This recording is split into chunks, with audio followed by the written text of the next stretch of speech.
কাঁথি পৌরসভা সম্পর্কে বিস্ফোরক মন্তব্য করলেন বিজেপির রাজ্য নেতৃত্ব শঙ্কুদেব পণ্ডা। বৃহস্পতিবার কাঁথির সাংগঠনিক জেলা কার্যালয়ে সাংবাদিকদের মুখোমুখি হয়ে তিনি বলেন, রাজ্য সরকার বলছে কাঁথি পৌরসভা ট্যাক্স বাড়িয়েছে, কিন্তু রাজ্য সরকার জানে না, আর্থিক কেলেঙ্কারিতে যুক্ত হয়ে গেছে। বিরোধীদের কোনো কিছু জানায়নি, বিজেপি কাউন্সিলরদের কোনো কিছু জানতে দেওয়া হয় না। এই শো কজের দায়ভার কেন তারা নেবে? সেই কারণে পৌর প্রধানকে গ্রেপ্তারের দাবি জানিয়েছে শঙ্কুদেব পণ্ডা। আর্থিক কেলেঙ্কারির সঙ্গে যুক্ত হয়ে গেছে, হয় পদ ছাড়ুন, না হয় মামলা হবে। শিশির অধিকারী, শুভেন্দু অধিকারী, দিব্যেন্দু অধিকারী এবং সৌমেন্দু অধিকারীর মতন লোকেরা অভিজ্ঞতার সঙ্গে পৌরসভাকে যেভাবে চালিয়েছে তার নজির তৈরি করেছে বলে দাবি করেন। তিনি দাবি করেন, পৌর এলাকায় উন্নয়ন হয়নি, এটা কোনো পৌরসভা নয়। নিজের পদ বাজাতে নাটক করছেন উনি। আসলে পৌরসভা মানুষকে ভোট দিতে না দিয়ে দখল করছে তৃণমূল। এসব সেটিং রাজনীতি মানুষ আর শুনবে না। আপনি আমায় বলুন, আমার তো ভারতীয় জনতা পার্টির 2-3জন কাউন্সিলর জিতেছেন, ভাই তারা কেন চিঠি খাবেন আপনার জন্য? আপনার পাপের ভাগিদার হবো? আমরা তো ওপেনলি বলছি যে আপনার দোষের ভাগিদার হতে হচ্ছে। আজকে তো আপনার অসভ্যতার জন্য, আপনার এই সমস্ত কেলেঙ্কারির জন্য আজকে আমাকে যে জনগণকে ফেস করতে হচ্ছে। আমি নির্বাচনে জিতেছি আমার এমএলএ অরূপ বাবুর মতো একজন বিশিষ্ট মানুষ, তাকে তো এই প্রশ্ন ফেস করতে হচ্ছে, উনি পরিষেবা দিতে পারছেন না। আরে নিচে সুপ্রকাশ গিরিরা কাজ করতে দেবে না, চুরি ডাকাতি করবে, আর উপরে ডিএমআর অ্যাডিশনাল ডিস্ট্রিক্ট ম্যাজিস্ট্রেট বসিয়ে রাখবে যাতে ওদের ফান্ডের টাকা প্রপারলি কাজ না হয়। প্রত্যেকটা ভিডিও, প্রত্যেকটা এসডিও কে ইনস্ট্রাকশন দিচ্ছেন যাতে বিজেপির এমএলএদের এরিয়ায় কাজ না হয়। বিজেপি পঞ্চায়েত যেখানে জিতেছে এই জেলায়, সেখানে টার্গেট করে করে কাজ বন্ধ করে দিচ্ছেন আর চুরি ডাকাতি করছেন নিজেরা, একের পর এক জায়গা, একের পর এক জায়গা। এই খেজুরিতে শান্তনুদার এলাকা নাজেহাল করে রেখেছে। আপনি ডায়মন্ড হারবার থেকে পুলিশ তুলে নিয়ে এসেছেন। কে সে? মিঠুন আগে কোন জায়গায় ছিল, কি কাজ করত? মিঠুনের লাস্ট স্ট্যাটাস কি? নন্দীগ্রামে ভিডিও ছিল, সেখান থেকে ডায়মন্ড হারবার চলে গেল, দিয়ে হচ্ছে খোকাবাবুর 1 নম্বর লোক হয়েছে। এখানে তুলে নিয়ে আসা হয়েছে কেন? আপনি জানেন কি করছে? বিভিন্ন থানার ওসিদের ডেকে পাঠাচ্ছে। সমস্ত থানার ওসিদের বলছে যে ভারতীয় জনতা পার্টির কোন কোন ছেলেরা সেকেন্ড লেভেল থার্ড লেভেলে কাজ করছে, তাদেরকে ডেকে থানায় বলছে হয় টাকা নাও, হয় সেটেলমেন্ট করো, না হলে তোমার এগেইনস্টে মিথ্যা মামলা দেবো। বিজেপি করা যাবে না, এইভাবে জেতাবেন তৃণমূলকে।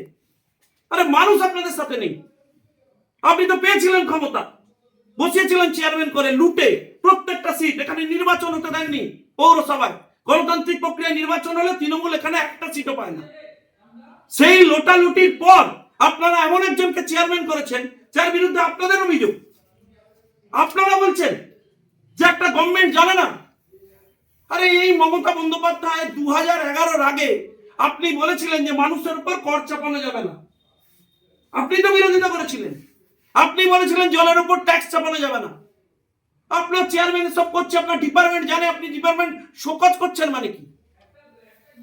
সুপ্রকাশ গিরিকে শোকজ আর রাজীব কুমারের এগেইনস্টে শোকজ, এসব দিয়ে সেটিং এর কেস কতদিন চলবে?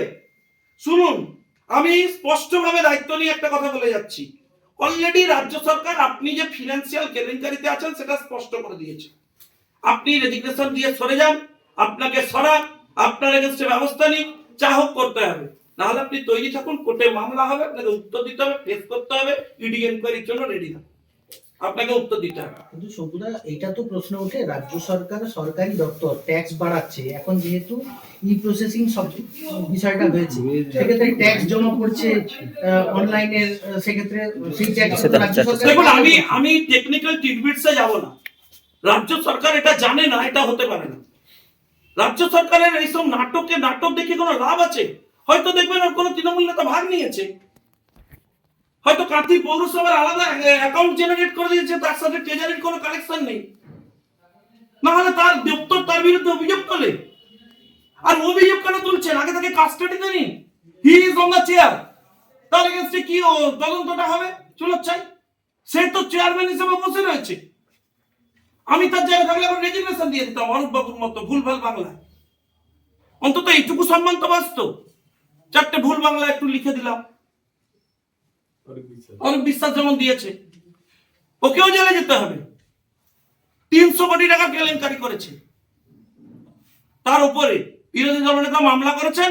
আজকে হিয়ারিং হওয়ার কথা ছিল, কাল বা পরশু হিয়ারিং হবে, হাইকোর্টে উত্তর দিতে হবে, এনাকেও দিতে হবে। এ কোথায় পালাবেন?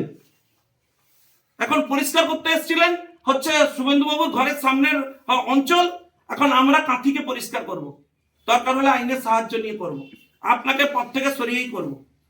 আপনাদের যে বিজেপির যে 3 জন কাউন্সিলর আছে সেক্ষেত্রে তাদের যে তো এটা দলীয় পলিসি, এই ব্যাপারে আমি এখনই কোনো মন্তব্য করব না। এখানে জেলার যারা সাংগঠনিক দায়িত্বে আছেন তারা এটা নিয়ে বলবেন, ওদের সাথে কথা বলে নেবেন। আমরা জেনারেল পলিসিতে আমাদের বক্তব্য ইজ ভেরি ক্লিয়ার। আমরা এই ধরনের যে উন্নয়ন বিরোধী তৃণমূলের চক্রান্ত, তার বিরুদ্ধে বিজিবিএস থেকে হচ্ছে দীঘা পর্যন্ত, বিজিবিএস থেকে কাঁথি পর্যন্ত আমরা এই লড়াই চালাবো। এই জিনিস বন্ধ করতে হবে। আর এভাবে হচ্ছে দখল করা যাবে না, ক্ষমতা দখল করা যাবে না। তাজপুর পোর্টটা